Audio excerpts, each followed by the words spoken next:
And welcome back to this edition of Critical Mass Radio Show. I am your host, Rick Franzi. As promised, Todd Scherwin, Regional Managing Partner at Fisher Phillips, is sitting across from me here in the studio. But before we talk to him, I just want to let you know that on Wednesday, February 11th, I will be hosting our 1000th interview radio show. And my special guest will be Wing Lam of Wahoo's Fish Taco. This event will be held at the Center Club in Costa Mesa, and you and our listening community are definitely invited to attend. The event will start at 4:30 p.m. with registration and networking, and the radio show starts at 5:30 p.m.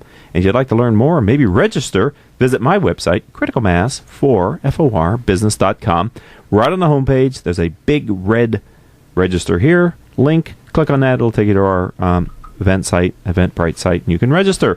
If you attend, you'll have the opportunity to hear Wing discuss the lessons he and his executive team learned about business from the Great Recession, and you'll have a chance to network with Orange County business owners and executives. I'd like to thank our gold sponsor, Tri-Circle Financial Strategies, for their outstanding support. Visit their website, Circle.financial.com. So don't miss this milestone in Orange County broadcasting history. And join us for the celebration on Wednesday, February 11th for our 1000th interview show with special guest Wing Lam of Wahoo's Fish Taco. Okay, enough about that. Todd, welcome to the studio. Good to be here, Rick. Let's talk a little bit about your firm. Tell me about Fisher Phillips, and also help us to understand why companies select your law firm over others who say they do something similar. Sure. So Fisher Phillips, we're a full-service labor and employment law firm. So what I like to say is we do our best to keep our clients out of trouble, and then once they get into trouble, we do our best to get our clients out of trouble. So we do everything from handbooks, harassment training, prevention stuff, advice work, and then all the way through litigation, trial, appeals, whatever we need to do to help our clients navigate the waters that are California labor and employment law. So we're here in Southern California. The studio happens to be in Orange County. You're in the LA office, right? Right. Yeah, Okay. I spent the first 8 years of my career in our Irvine office, and for the last 2, I've been in Los Angeles. Okay, and tell me a little bit about the size of Fisher Phillips. Sure. So we're a national firm. We've got about 300 lawyers across the country, and here in Southern California, we have about 50 to 55. Okay. Why is that important? Well, we want to be able to service everybody. So not only our clients here in Southern California, but our clients across the country. You know, if I have a client who's headquartered here in Los Angeles or in Orange County who has employees throughout the country, I want to make sure that I've got smart, knowledgeable lawyers in those places that can help those clients out in a pinch also. Got it. So we're talking with Todd Scherwin. He is Regional Managing Partner, and I guess that region is Los Angeles? Correct. Okay, so he's the Regional Managing Partner for the Los Angeles division or area of Fisher Phillips. Let's talk about you. First of all, why employment law?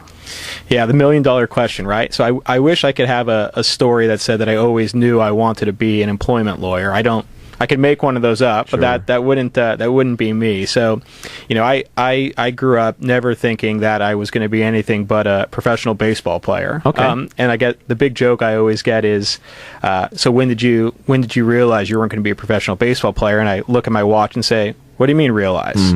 But you know, when I went to undergrad and I realized that professional baseball was not going to do it for me. It wasn't going to be there. And then I took a couple classes in college that made me realize law school. And then, like everyone who starts at USC Law School where I went, I wanted to be a sports agent because why not? Seems logical. Right. And then it wasn't until my first year in that summer and then my second summer where I started doing things that were labor and employment related for a judge I work for and then a firm that I work for that I realized, you know, there's counseling aspect of this, there's competitive litigation aspect of it. Labor and employment law really seemed like a field that would fit my skill set in wanting to not only assist clients and assist companies, but also then get that competitive nature out and get to fight about it a little bit when necessary. So does that mean you also do litigate? Yeah, I mean that's what we are. We are litigators. That I think what differentiates us, going back to that previous question too, is that we try to be there before the problems start. So Okay. we litigate, that's what we do, but we also take pride in helping our clients navigate the waters to get them out of litigation before they're actually in litigation. Yeah, you know, there's a book. It's called Navigating the Growth Curve. It's written by James Fisher, and he studied companies with up to 500 employees, and he studied over 600 firms over a multi-year study trying to determine kind of how companies successfully navigate those different stages of their of their growth, and he has very detailed explanation on different things about how you do that successfully. The overarching realization that his research told them is the number one determinant of complexity in a business, regardless of the industry, are the number of people that you employ. Yeah, I mean, until there's robots working in every job, there's going to continue to be problems. There's going to continue to be litigation. There's going to continue to be that human emotion that plays into it. And so, what we want to do as a firm is not only be there when those problems arise, but to be there to make sure that if our clients know that they can spend a little bit of money and a little bit of time training, hopefully they'll keep themselves out of that hot water. Yeah, so we're talking to CEOs of middle market firms, Southern California, $2 to $100 million. Many times they have quite a number of employees, especially the larger firms that listen to the radio show. So let's start simply.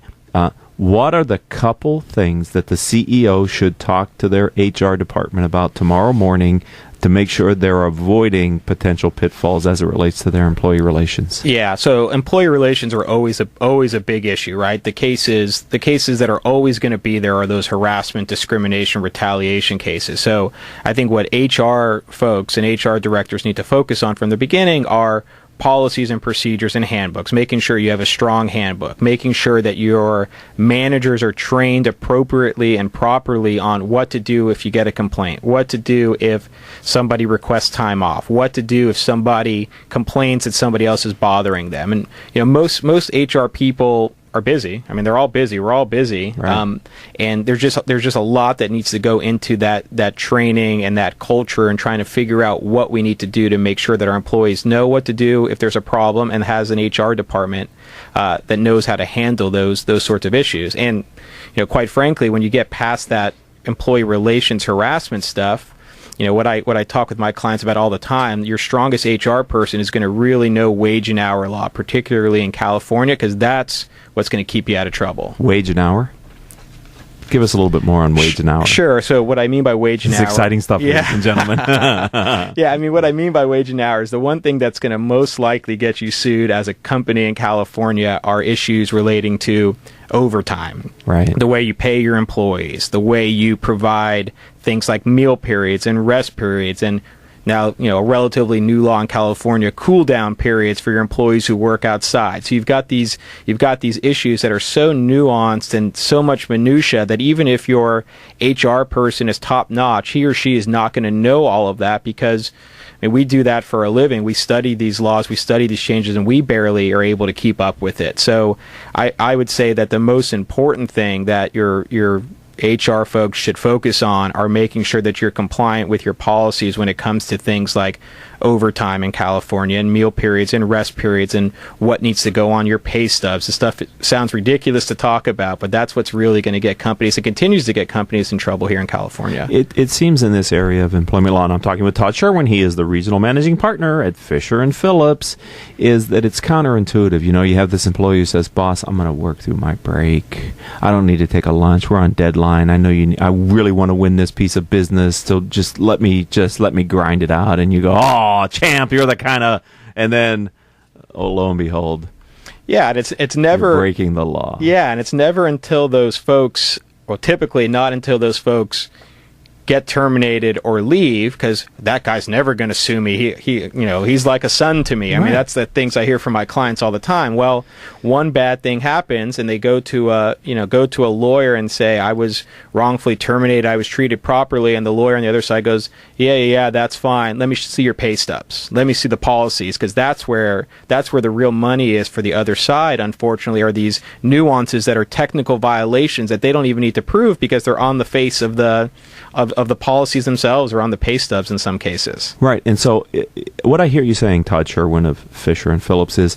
not only is it important to have the right manual, to understand your responsibilities, to train and coach your managers and create an environment that understands and embraces these laws and regulations, but it's also critically important that you create a culture of documenting them and being able to prove that it wasn't just word, it was deed, in fact. Yeah, I mean, it's really hard for us as lawyers or as HR professionals to prove something happened if there isn't any documentation that shows it. I teach a class at Cal State Long Beach, and what I probably tell my students more than anything else who are going to be future HR directors is, your word is really not going to be anything if you go to a lawyer and say, defend me in this case. If you don't have an email, or if you don't have a policy written or follow-up documentation, it's going to be like it never happened. And what if a small company of 50 employees, whatever, not only is it one person, but then it becomes 2 or 3 people who are saying the same thing about lax rules and no break time? How does that affect the company as well? Is there strength in numbers on the other side too? Well, yeah, I mean, absolutely. I mean, one employee is enough of an issue to deal with, where a lot of liability stems when you've got a couple employees who join in, then you've got this nasty word called a class action brewing, and you've got these issues that may be rolling so quickly downhill that you may not be able to stop it if you haven't really jumped on it right away. So again, we're talking to CEOs and business owners of $2 to $100 million companies. In my CEO peer groups, once a year I have someone come in and tell them all the things that have changed in the employment law landscape in the past year. Is it your experience that they should be, how frequently should they be asking people who know, am I still in compliance, or what major things have happened that I need to be aware of that change my policies, procedures, and manuals? Yeah, I mean, definitely yearly. I mean, we have our clients who have been our clients for a long time ask us to update their handbooks yearly. Okay. So, so that's a best practice. I mean, minimum yearly. Right. Yeah, minimum yearly. If you're waiting for more than a year to have your handbook reviewed, then you're likely going to miss the boat in California, especially. I mean, we have laws that change in the middle of the year sometimes. So you should find out about those the year previous, but you need to make sure that when the middle of the year comes rolling around, and July 1st this year is going to be a big one that comes, you got to make sure that your policies and practices are up to speed with that sort of stuff. Okay, we're talking with Todd Scherwin, and we're going to take our final commercial break here on Critical Mass Radio Show. And don't go anywhere, because we're going to talk about what has changed recently. So you may be sitting out there thinking, hey, I got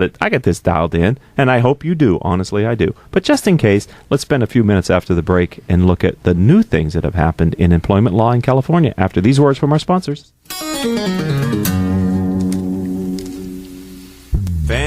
Hey, did you know that over 73% of consumer packaged goods and retail products fail miserably within their first year? Why? Because they find themselves in the pit of unawareness. You don't want to go there. Call me, and I'll make sure that your packaging gets noticed. You know how I know? Because I'm the founder and creative director of MBN Design. We're one of Orange County's most established and trusted design firms.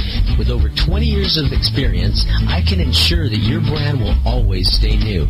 Ask me how our packaging sold millions in months, or see for yourself other success stories on our website at www.mbndesign.com. We're MBN because we're making brands new. Call 714-458-8701 and talk to me, Hector Garcia. That's my cell, 714-458-8701. I'll be waiting for your call.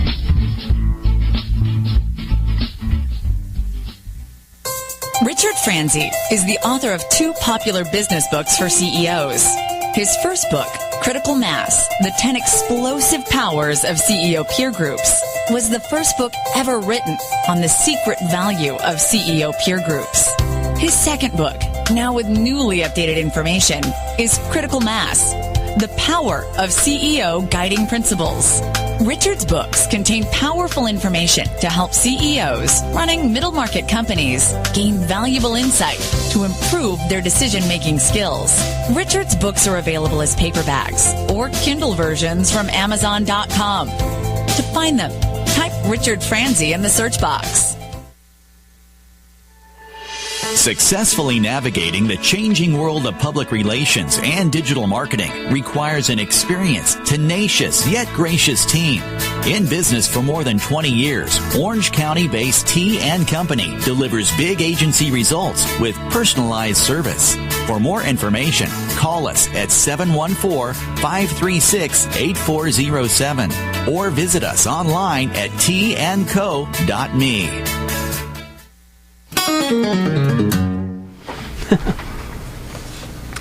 And welcome back to this edition of Critical Mass Radio Show. If you're listening to us live, are we doing a good show for you today? Todd Scherwin is our guest. And if you're listening as a podcast, you know it's a good show, and you can go back and forth and pick up things and tell people about it. We appreciate that.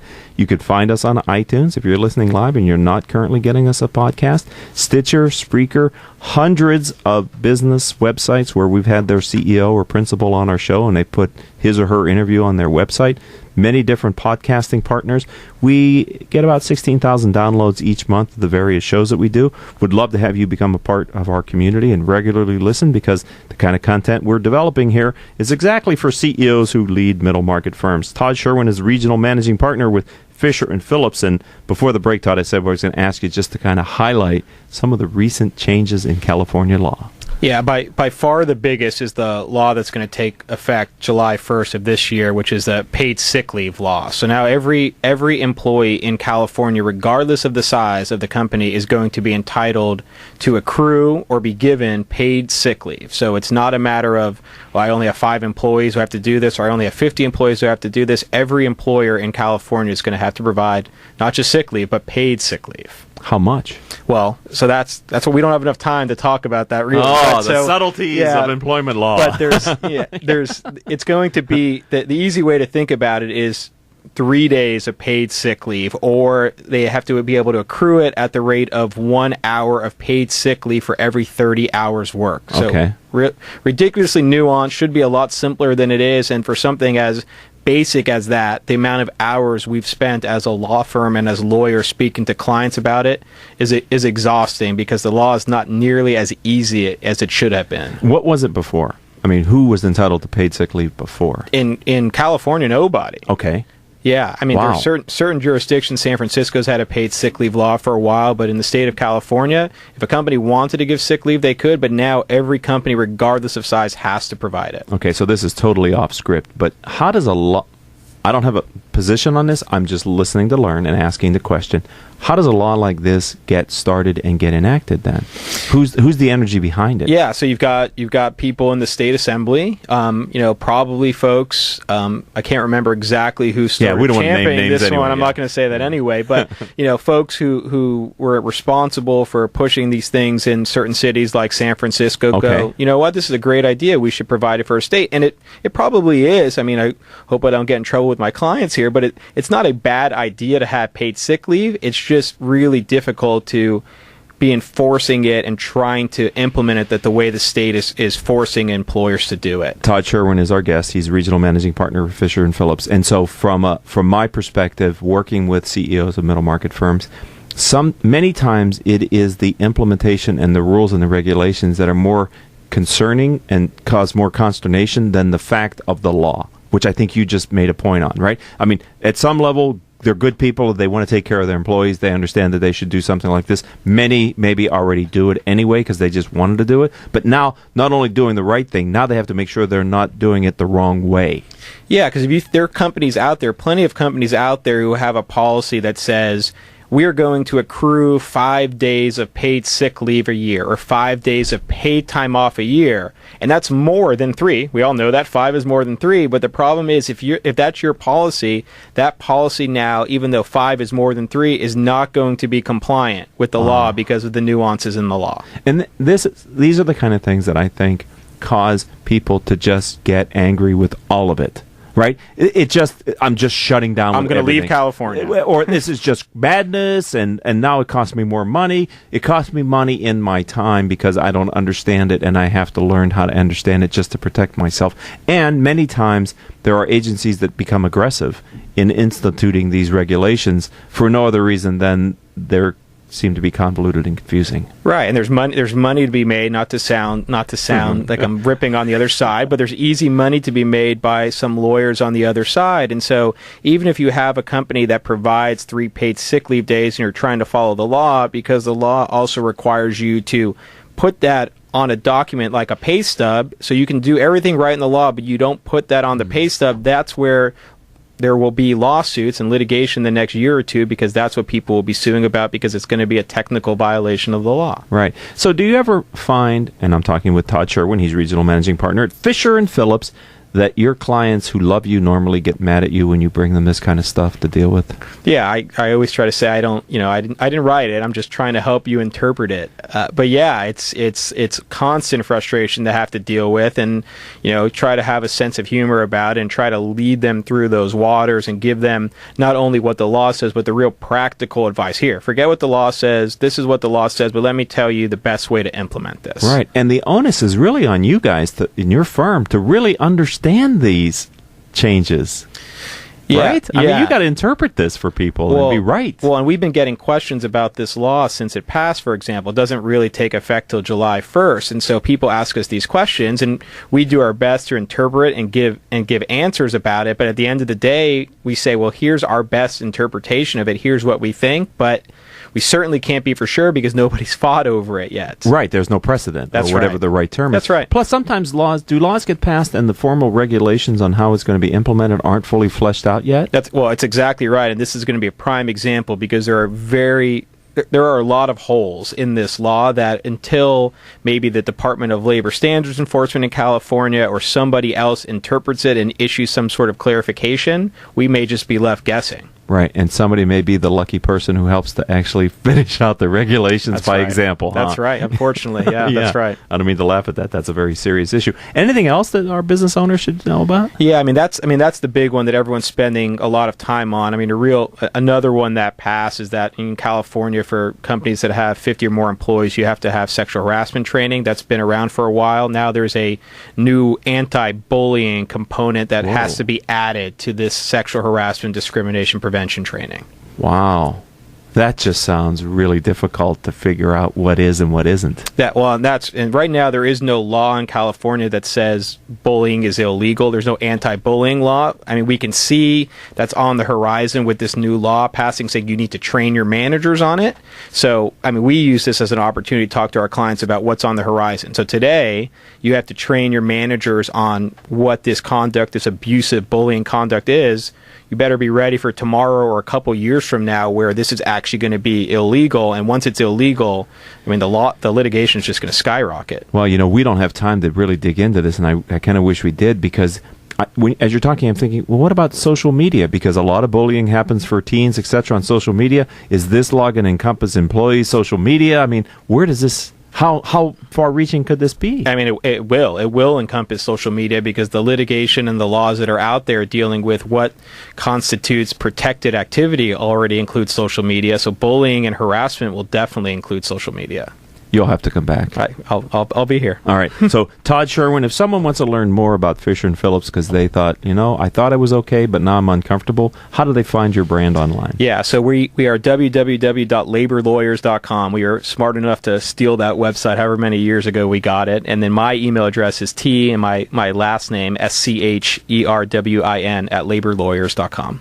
Thank you for sharing a little bit about what you know. The more you know that you share this, the more worried I get. So I'm glad we just got that amount. Good, I'm glad. Okay, we're done for the day, ladies and gentlemen. You can relax now and exhale. But I want to thank you for listening to Critical Mass Radio Show. The goal is to help you, our listening audience of CEOs who are running middle market firms, to improve your decision-making skills by being more informed. And I think today certainly helped you do that. This show is brought to you by our advertisers, Center Club, Community Bank, Decision Toolbox, Executives Unlimited, MBN Design, S&H Rubber, Strategic Market Intelligence, Sunup Group, T & Company, Tone Software, Turn Up the Volume, and UPS Protection.